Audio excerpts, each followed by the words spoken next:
ပထမဆုံးရသခင်ဘုန်းကြီးပါစေကျွန်တော်နာမည်ကတော့နော်ဒီ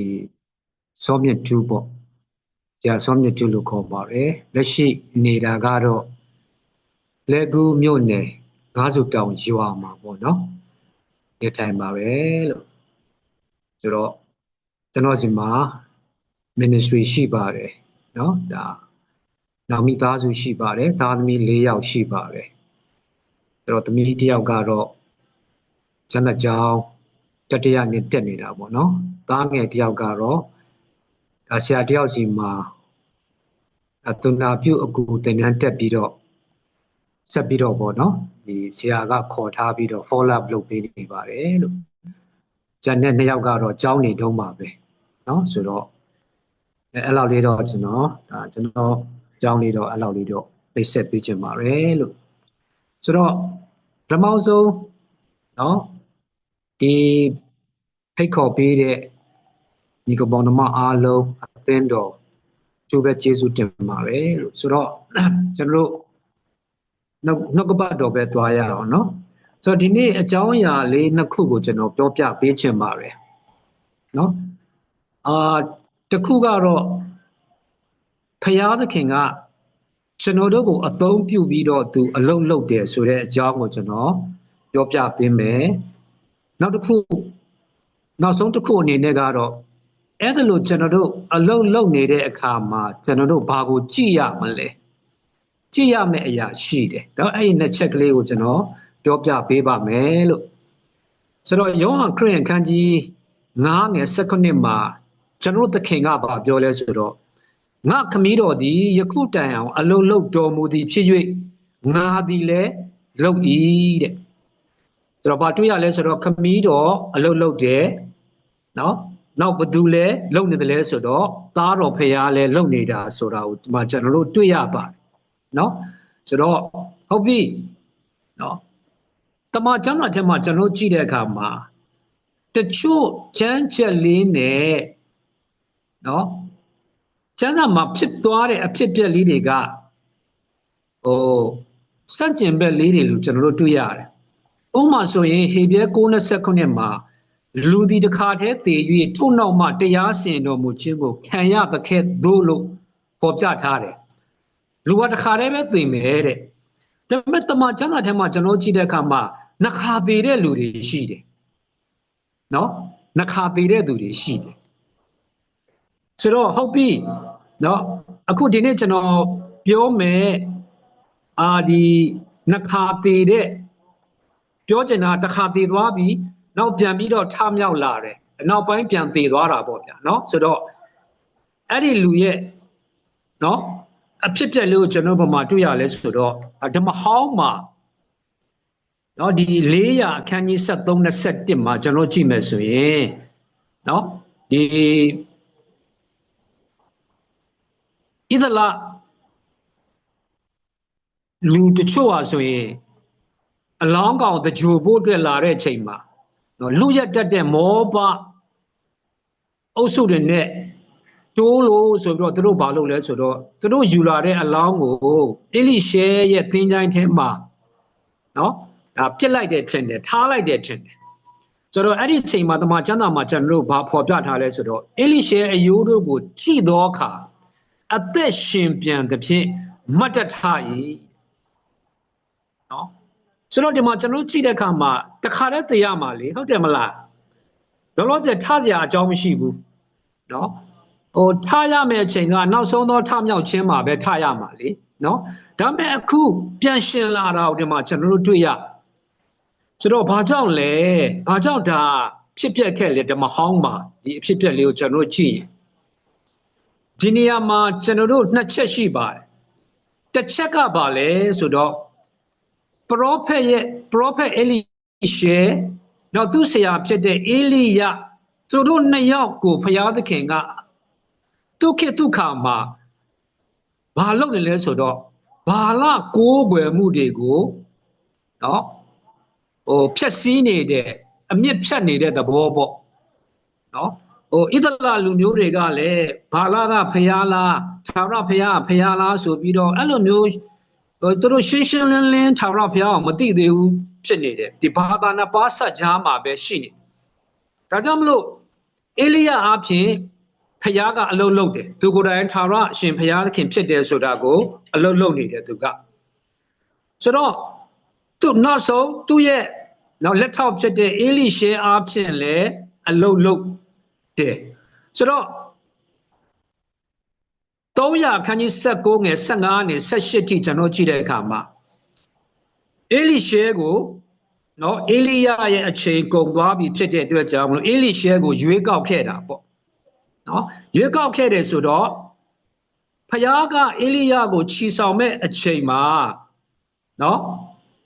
အေလိယကအေလိရှဲကိုဘာပြောလဲဆိုတော့မင်းတခုခုတောင်းပါတဲ့အဲ့လိုပြောတယ်ဒါအခုတာမန်စကားနဲ့ကျွန်တော်ပြောမယ်ဆိုရင်ပေါ့အဲ့ဒီခါမှာအေလိရှဲကသူတောင်းပါတယ်နှစ်ဆသောအဖို့ကိုရောရဲ့ဝိညာဉ်နှစ်ဆသောအဖို့ကျွန်ုပ်အပေါ်၌ရှိပါစေသောဆိုပြီးတော့အဲ့လိုသူတောင်းခဲ့ပြောချင်တာကအေလိယနမိတ်လက္ခဏာတစ်ခုလုပ်ရင်အေလိရှဲကနှစ်ခုလုပ်မယ်အဲ့ဒီသဘောမျိုးပါပဲဆိုတော့ဝိညာဉ်တော်ကအဲ့လိုမျိုးအလုပ်လုပ်ဖို့အတွက်သူဆုတောင်းခဲ့ဆုတောင်းခဲ့တယ်ဒါအတွက်ကြောင့်မလို့ဘာကြောင့်အေလိရှဲအယိုးတွေကိုထိတဲ့အခါမှာအဲ့ဒီလူတရားပြန်ထမြောက်ခဲ့တယ်လေဆိုတော့နံပါတ်1ကဖယားသခင်ဒီပရောဖက်တွေအားဖြင့်အလုပ်လုပ်တယ်အလုပ်လုပ်တယ်ဒါပေမဲ့ဒီအယိုးထတယ်ဆိုတာကဘယ်သူဆုတောင်းခဲ့လဲဆိုတော့အေလိရှဲကဆုတောင်းခဲ့တယ်အေလိယချီဆောင်ခံရမဲ့အချိန်မှာနှစ်ဆသောဝိညာဉ်နှစ်ဆသောအဖို့ကိုကျွန်ုပ်ပေါ်မှာရှိပါစေလို့ဆုတောင်းခဲ့တဲ့အတိုင်းပဲဘုရားသခင်ကသူသေဆုံးသွားပြီမဲ့အေလိရှဲသေဆုံးသွားပြီမဲ့လေဒီနောက်ဆုံးကျန်တဲ့နမိတ်လက္ခဏာတစ်ခုကိုလှုပ်ဆောင်ခဲ့တယ်ဆိုတော့ဒီမှာကျွန်တော်တို့တွေ့ရဒါကြောင့်ဒီမှာကျွန်တော်ဘာတွေ့ရလဲဆိုတော့ဒီအရာအဖြစ်ဖယားကလည်းဣသလလူမျိုးတွေကိုသွားထာဝရအရှင်ဖယားသခင်ဖြစ်တယ်မင်းတို့တွေရဲ့ဖယားဖြစ်တယ်မင်းတို့တွေရဲ့မူရင်းအရင်းမြစ်ဖြစ်တယ်ဆိုတာကိုအလုတ်လုတ်တယ်အလုတ်လုတ်နေတယ်လို့ဘသူ့ကိုအသုံးပြုပြီးတော့အလုတ်လုတ်တယ်လဲဆိုတော့သူ့ရဲ့ကျွန်တွေကိုသူ့ရဲ့အစေခံတွေကိုအသုံးပြုပြီးတော့အလုတ်လုတ်ဆိုတော့အဲ့လိုအလုတ်လုတ်တဲ့အခါမှာဒီကျွန်ဖြစ်တဲ့အေလိရှဲကဆုတောင်းတယ်ဆုတောင်းခဲ့နှစ်ဆပေါ့အဲ့ဒီအတိုင်းပဲဘုရားသခင်ကပြန်ထမြောက်စေခဲ့တယ်ဆိုတော့ဒီမှာကျွန်တော်တို့တွေ့ရအကယ်၍အေလိရှဲသာဆုမတောင်းခဲ့တယ်ဆိုရင်ဘာဖြစ်မဲ့တင်လဲအေလိရှဲသာဆုမတောင်းခဲ့ဘူးဆိုရင်ဒီပြန်ထတဲ့ဒီအယိုးထိပြီးပြန်ထတဲ့အဖြစ်ပြက်ကြီးကကျွန်တော်တွေ့ရမှာမဟုတ်ပါဘူးသေချာတာကဘာလဲဆိုတော့အေလိရှဲဆုတောင်းခဲ့တာဖြစ်တယ်ဒါကြောင့်ဒီမှာကျွန်တော်ကြည့်မယ်ဆိုရင်ဖယားအလုပ်လုပ်တယ်လူကိုလည်းအသုံးပြုပြီးတော့အလုပ်လုပ်တယ်တော့နောက်တစ်ခုအဲ့ဒါကြတော့ဓမ္မသစ်မှာဖြစ်သွားပြီဓမ္မသစ်မှာလည်းအဲ့လိုပဲကျွန်တော်တို့ယောဟန်ခရစ်ယာန်ခန်းကြီး7:44မှာကျွန်တော်ကြည့်တဲ့အခါမှာလာဇရုပြန်ရှင်လာတာကိုကျွန်တော်တို့တွေ့ရတကယ်တော့လာဇရုကတည်သွားပြီပြန်ရှင်လာတဲ့အကြောင်းလုံးဝပါလဲမရှိပါဘူးဒါပေမဲ့ပြန်ရှင်လာတယ်ဘာကြောင့်လဲတစ်ချက်ကပါလဲဆိုတော့တမန်ကျမ်းစာကိုကျွန်တော်ကြည့်တဲ့အခါမှာတစ်ချက်ကမာရိမာသာကဆုတောင်းခဲ့တယ်ဒါယောဟန်7:3မှာကျွန်တော်ကြည့်တဲ့အခါမှာတော်တော်လေးဖြစ်နေတဲ့အချိန်မှာသခင်ရှုခရစ်စီကိုလူလွတ်ပြီးတော့လာခဲ့ပါကိုတော်ချက်တဲ့လာဇရုနာနေပါတယ်ဆိုပြီးတော့ခေါ်တယ်သခင်ရှုခရစ်ကစပိုင်းမသွားဘူးပေါ့နောက်ပိုင်းသေသွားပြီး4ရက်နောက်ပိုင်းလောက်မှသူသွားတယ်ဆိုတော့ဒီမှာကျွန်တော်တို့တွေ့ရတော့ပြောချင်တာကမာရိမာသာဆုတောင်းခဲ့တယ်အဲ့ဒါပထမတစ်ချက်ပေါ့ဒါဘာကြောင့်လာဇရုရှင်ပြန်ရှင်လာလဲဆိုတဲ့နေရာမှာနောက်တစ်ချက်ကဘာလဲဆိုတော့ယေရှုကခမည်းတော်ထံမှာဆုတောင်းတာကိုကျွန်တော်တို့ကြည့်တဲ့အခါမှာအဲ့ဒီအဖြစ်ပြက်မှာပဲသင်္ချိုင်းနားမှာမရောက်ခင်နားမှာ ဆုတောင်းတဲ့အဖြစ်ပြက်လေးကိုကျွန်တော်ကြည့်တဲ့အခါမှာသူဘာပြောလဲဆိုတော့ဝန်းရံလျက်ရှိသောသူအပေါင်းယုံကြည်စေဖို့သူတို့အကျိုးကိုထောက်၍တဲ့ကျွန်တော်ဒီအရာကိုတောင်းပါတယ်ဆိုပြီးတော့နော်အဲ့လိုပြောပြီးတော့အမိတ်ပေးတာပေါ့နော်လာဇရုထွက်လာပါဆိုပြီးတော့အဲ့တော့ဒီမှာဒီအဖြစ်ပြက်မှာကျွန်တော်ကြည့်တဲ့အခါမှာနော်ခမည်းတော်ဖယားသခင်ကသားတော်အားဖြင့်နော်သားတော်ကိုသိဖို့အတွက်လုပ်နေတယ်သခင်ယေရှုခရစ်ကာလမှာပေါ့နော်တော့အဲ့ဒါကိုကျွန်တော်တွေ့ရတယ်ဘာကြောင့်လာဇရုကပြန်ရှင်လာလဲဆိုတော့အကယ်၍မာရိမာသတို့သာလာပြီးတော့သခင်ယေရှုခရစ်စီမှာကိုတော့ချက်တဲ့လာဇရုဟာဆိုရင်နာနေပါတယ်လာခဲ့ပါလို့သာမတောင်းခဲ့ရင်ဒီအဖြစ်အပျက်ကိုကျွန်တော်တွေ့ရမှာမဟုတ်ဘူးနော်အဲ့ဒါကြောင့်မို့ဒီမှာကျွန်တော်တို့ကြည့်ရင်ဘာတွေ့ရလဲဆိုတော့သိကြတယ်နော်ခမည်းတော်သားတော်ဟာဆိုရင်အလုံးလုံးနေတယ်နော်ဒီချိန်ကာလမှာအလုံးလုံးနေတယ်ဒါပေမဲ့ဘာကိုအသုံးပြုပြီးတော့အလုံးလုံးနေတယ်လဲဆိုတော့နော်ကျွန်တော်တို့ကိုလည်းအသုံးပြုပြီးတော့အလုံးလုံးနေတယ်ဆိုတော့ဒီမှာကျွန်တော်တို့တွေ့ရအခုကျွန်တော်ပြောပြခဲ့တဲ့အေလိရှဲအဖြစ်ပြက်ကလေးနဲ့လာဇရုအဖြစ်ပြက်မှာကျွန်တော်ကြည့်တဲ့အခါမှာတခုတွေ့ရတာကလူကဘာလုပ်ခဲ့လဲဆိုတော့ဆုတောင်းလို့ဆုတောင်းခဲ့ကျွန်တော်ဒီနေ့နော်ကျွန်တော်တို့ရဲ့ဆုတောင်းတန်တွေဟာဆိုရင်အင်မတန်အရေးကြီးတယ်ဆိုတာဒီမှာကျွန်တော်တို့တွေ့ရနော်သားတော်ဟာဆိုရင်ခမည်းတော်ကိုညွန်ပြတယ်နော်တန်ရှင်သောဝိညာဉ်တော်ဆိုရင်သားတော်ကိုညွန်ပြတယ်နော်ကျွန်တော်တို့ကခမည်းတော်သားတော်တန်ရှင်သောဝိညာဉ်တော်ကိုညွန်ပြရတဲ့အစီကံတွေဖြစ်တာပေါ့နော်အစီကံဖြစ်ဆိုတော့အဲ့လိုမျိုးကျွန်တော်ညွန်ပြလှုပ်ဆောင်တဲ့အခါမှာဘာအရန်ရေးကြီးတယ်လဲဆိုတော့ဟောပြောခြင်းတွေကျွန်တော်လုပ်ရတယ်နောက်ပေးလူခြင်းတွေကျွန်တော်လုပ်ရတယ်နောက်ဆုံးတစ်ခုကဘာလဲဆိုတော့ဆုတောင်းခြင်းအပြင်လုပ်ရနော်ဆုတောင်းရတယ်သွားဟောပြောရတယ်အဲ့ဒါမျိုးနော်ဆုတောင်းတယ်သွားမဟောဆိုရင်မရဘူးနော်ဆုတောင်းရတယ်သွားဟောရတယ်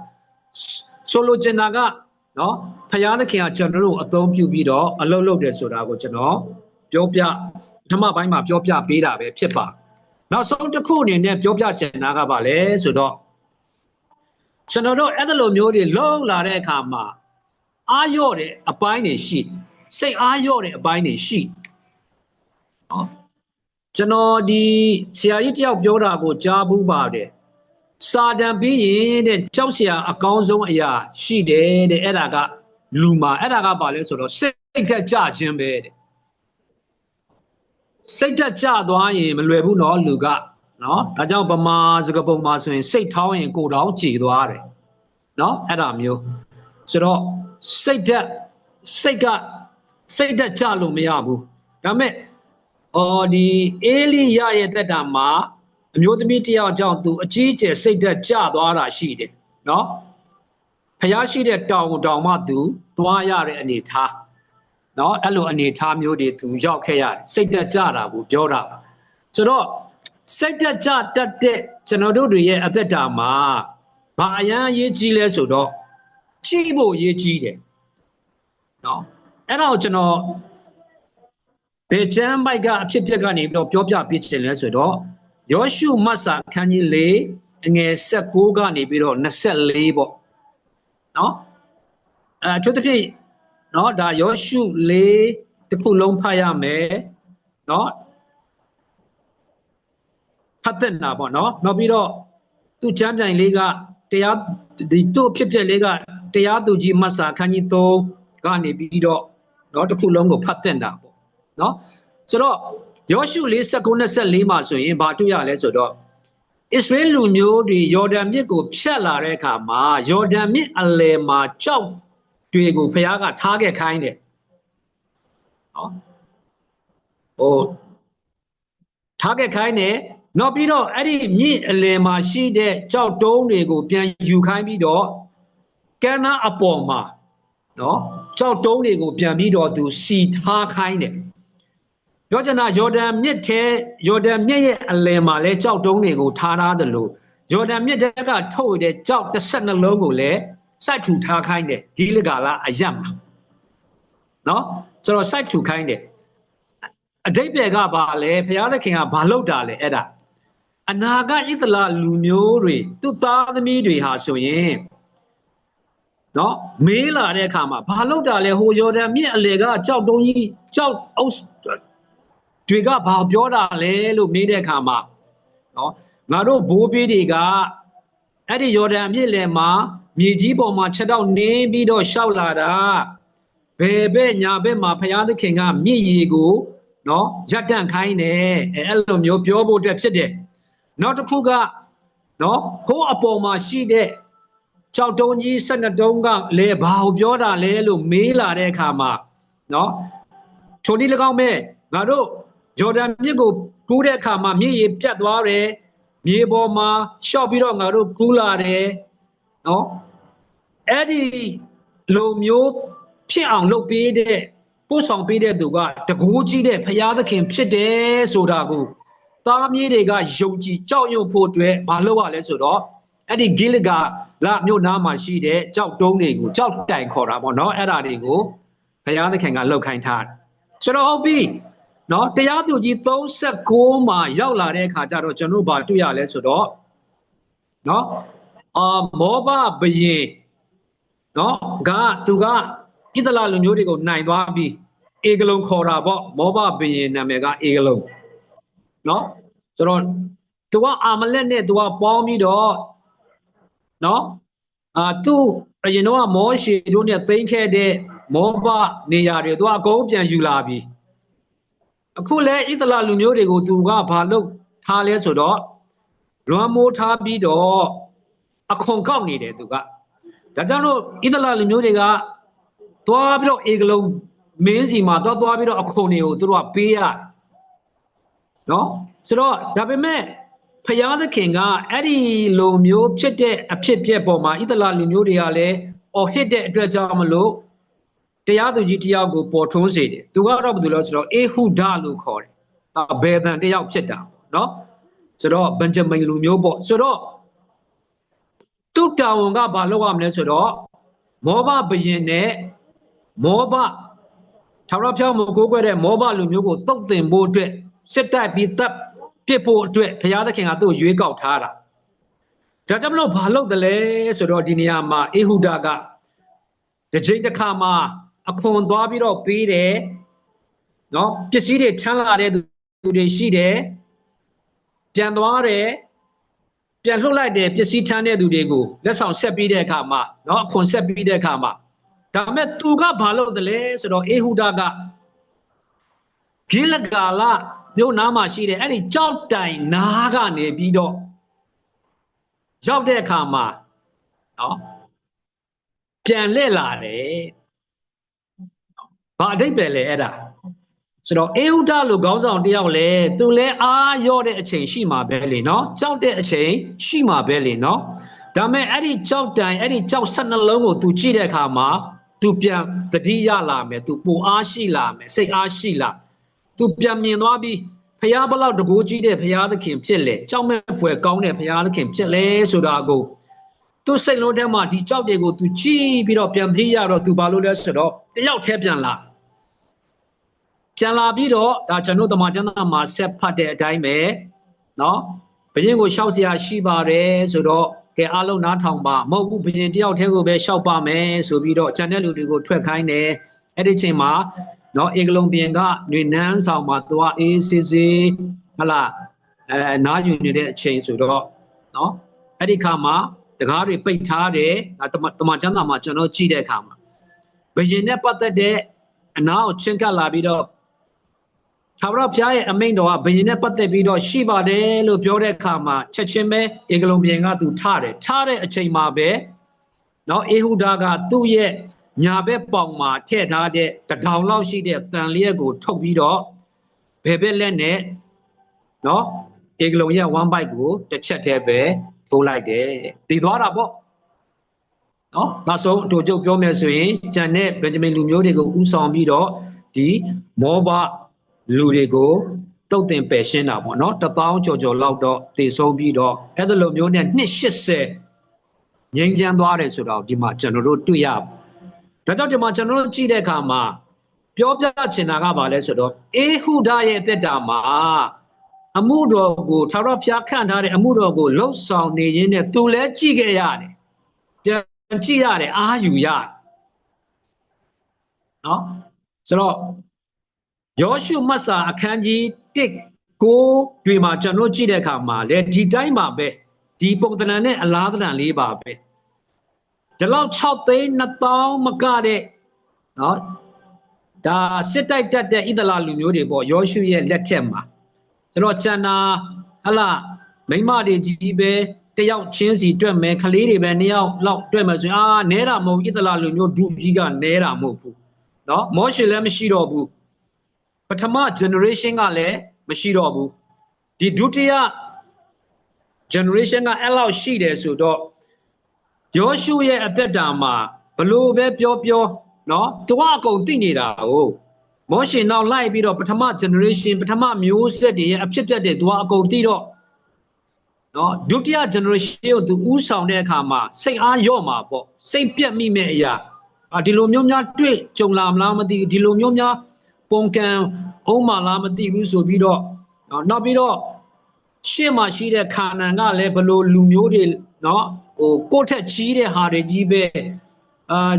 ပထမမျိုးဆက်တွေလို့ငါဥဆောင်တဲ့မျိုးဆက်ကနားမထောင်ခဲ့ရဲ့သူအမျိုးမျိုးစိုးရိမ်မှုတွေရှိမှာပေါ့ဒါပေမဲ့ဒီခေါင်းဆောင်ကိုဘုရားသခင်ကမှာပါတယ်အဲ့ဒါကဘာလဲဆိုတော့မင်းနဲ့တူငါရှိတယ်သိရမယ့်နေမြေတွေအကြောင်းကိုသူပြောပြီးတော့မင်းနဲ့တူငါရှိတယ်ပြီးတော့သူ့ကိုတစ်ခုကိုကြည့်ခိုင်းပါတယ်အဲ့ဒါကဘာလဲဆိုတော့မောရှေရေးခဲ့တဲ့ပညတ္တိကျမ်း9ကျမ်းဖြစ်တယ်အဲ့ဒါကိုကြည့်ရနော်အဲ့ဒါနဲ့ဘာလို့ခိုင်းလဲနော်ဖယားသခင်ကိုပြန်မြင်လာဖို့ဖယားသခင်ရဲ့တကူတော်တွေအစရှိသဖြင့်ပေါ့နော်အဲကြောင့်မလို့ဒီကနေ့အားလုံးကိုကျွန်တော်ပြန်ချုပ်မယ်ဆိုရင်ဖယားအလုံးလုံးနေပါတယ်ဒါပေမဲ့ကျွန်တော်တို့ကိုအသုံးပြုနေတယ်နော်ကျွန်တော်မဟောလို့မဖြစ်ဘူးကျွန်တော်ဆုမတောင်းပေးလို့မဖြစ်ဘူးနော်ကျွန်တော်တို့လက်မဆက်လို့မဖြစ်ဘူးနောက်ပြီးတော့ဟုတ်ပြီတင်အဲ့ဒါလိုမျိုးဖယားအလုံးလုံးနေတဲ့အချိန်မှာတင်နော်ပေါလုပြောတယ်လို့ပေါ့ငါစူးစားတယ်တဲ့ဒါမဲ့ကျေးဇူးတော်လည်းစူးစားတယ်အဲ့ဒါမျိုးပေါ့နော်သူအလုံးလုံးတယ်ဒါမဲ့သူ့ထဲမှာရှိတဲ့ဖယားသခင်ကလည်းအလုံးမလုံးလားအလုံးလုံးတယ်နော်ပြောချင်တာကကျွန်တော်တို့လှုပ်ဆောင်တယ်ကျွန်တော်တို့ကိုသားတော်နဲ့ခမည်းတော်ပေးတဲ့တန်ရှင်သောဝိညာဉ်တော်လည်းအလုံးလုံးနေတယ်နော်အလုံးလုံးနေတယ်အဲ့ဒါကိုမမေ့ပါနဲ့နော်ဆိုတော့ကျွန်တော်တို့ရဲ့ဆုတောင်းမှုပြီးတော့တဲ့အခါမှာဘုရားသခင်ကအမြဲတမ်းချက်ချင်းအလုံးလုံးတတ်ပါတယ်စပြီးတော့အလုံးလုံးတတ်ပါတယ်နော်ဒါကြောင့်ဆုတောင်းတဲ့သူနဲ့မတောင်းတဲ့သူတော့ကွာတယ်ဆိုတာဒါကျွန်တော်တို့သိပြီးသားပါနော်အဲ့ဒါလိုမျိုးတခါတည်းမှာလှုပ်လာတဲ့အခါမှာလှုပ်ဆောင်လာတဲ့အခါမှာအာရော့တတ်တယ်ကျွန်တော်တို့စိတ်ပြက်သွားတတ်တယ်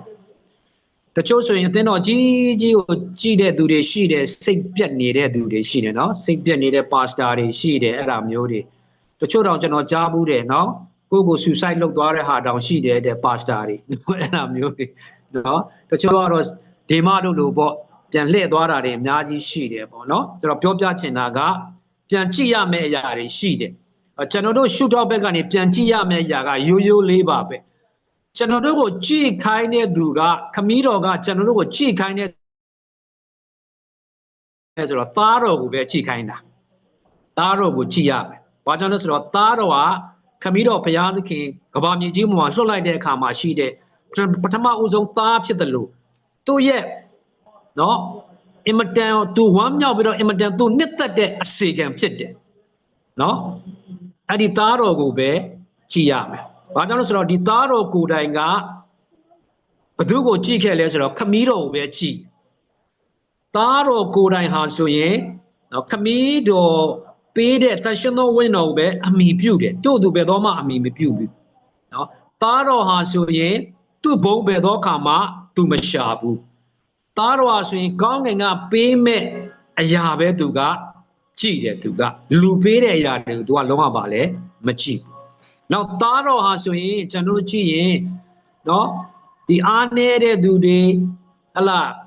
ဒီຢာတွေအားလုံးသူကကိုချင်းစာတတ်တယ်နော်အဲ့ဒါတွေကိုကျွန်တော်တို့တွေ့ရတယ်ဒါသားတော်ကိုပဲကြည့်ခိုင်းတယ်နောက်သားတော်ရဲ့အမြင့်ဆုံးအသက်တာတစ်ခုကပါလဲဆိုတော့ကရဏီလဝါကားတိုင်းပေါ်မှာအသေးခံသွားတယ်အပြစ်ကိုယူပြီးတော့အသေးခံသွားတယ်ဒါသူ့ရဲ့အမြင့်မားဆုံးသောနှိမ့်ချခြင်းပဲသားတော်ကိုကျွန်တော်တို့ပါလဲကြည့်ခိုင်းတယ်ဒါကြောင့်မလို့သူပြောပါတယ်မင်းတို့အစေခံတယ်ဟုတ်ပြီတာအကြီးကဲလှုပ်ချင်လားလူတိုင်းကိုအစေခံပါတဲ့ဆိုပြီးတော့သူချက်တော့ဆေးပြီးတော့နော်အမြင့်ဆုံးသောဖခင်ကပြသွားတယ်အဲ့ဒါမျိုးတွေနော်ဒါကြောင့်မလို့ဒီချိန်မှာကျွန်တော်တို့ကြည့်ရမှာကသခင်ဖခင်ပါနော်ဒါအိဖက်တန်းမှာပြောထားပြီးသားပါနော်6ငယ်10မှာတင်တယ်နော်အဲ့ဒါကျင်းသောစကားမူကားနော်သခင်ဖျား၌၎င်းတဲ့တကူတော့အရှင်နဲ့၎င်းခိုင်ခန့်ခြင်းရှိပါလို့ပြောပါတယ်နော်ဒါကြောင့်ကျွန်တော်ပြန်ကြည့်ရမယ့်သူကဘာလဲဆိုတော့ဒီချိန်မှာသခင်ဖျားကိုပဲကျွန်တော်ကကြည့်ရမယ်နော်အဲ့ဒါနောက်ပြီးတော့နောက်ဆုံးတစ်ခုကတော့ဘာလဲဆိုတော့သူ့ရဲ့နှုတ်ကပတ်တော်ပဲဖြစ်တာပေါ့နော်ဒီနှုတ်ကပတ်တော်ကတန်ရှင်းသောဝိညာဉ်တော်ဓာတ်ဖြစ်တယ်တန်ရှင်းသောဝိညာဉ်တော်ယေရှုအကြောင်းကိုသွန်သင်နေတာတန်ရှင်းသောဝိညာဉ်တော်ဘုရားကသူ့အကြောင်းဘယ်တော့မှသူမပြောဘူးတန်ရှင်းသောဝိညာဉ်တော်ဘုရားပြောတဲ့ပုဂ္ဂိုလ်ဟာဆိုရင်သခင်ယေရှုခရစ်ပဲဖြစ်တယ်ဒါကြောင့်သခင်ယေရှုခရစ်ကိုကြည့်ရင်သခင်ယေရှုခရစ်ကဘာပြောခဲ့လဲခမည်းတော်ကိုပဲသူကပြောခဲ့တာထင်ရှားခဲ့နော်ဒါကြောင့်ယေရှုကြည့်ရင်ကျွန်တော်တို့နားလည်သွားမှာဖြစ်တယ်နောက်စိတ်ဓာတ်ခွန်အားတွေပြန်ရလာမှာဖြစ်တယ်သူ့အသက်တာလို့တဖြည်းဖြည်းနဲ့ကျွန်တော်ဟာဆိုရင်စုံလင်လာမှာဖြစ်ပါတယ်လို့နော်ကျေးဇူးအများကြီးတင်တယ်ဒီလောက်ပဲဝင်ငါပေးချင်ပါတယ်ရောက်တိုင်းဖခင်ကောင်းကြီးပေးပါစေ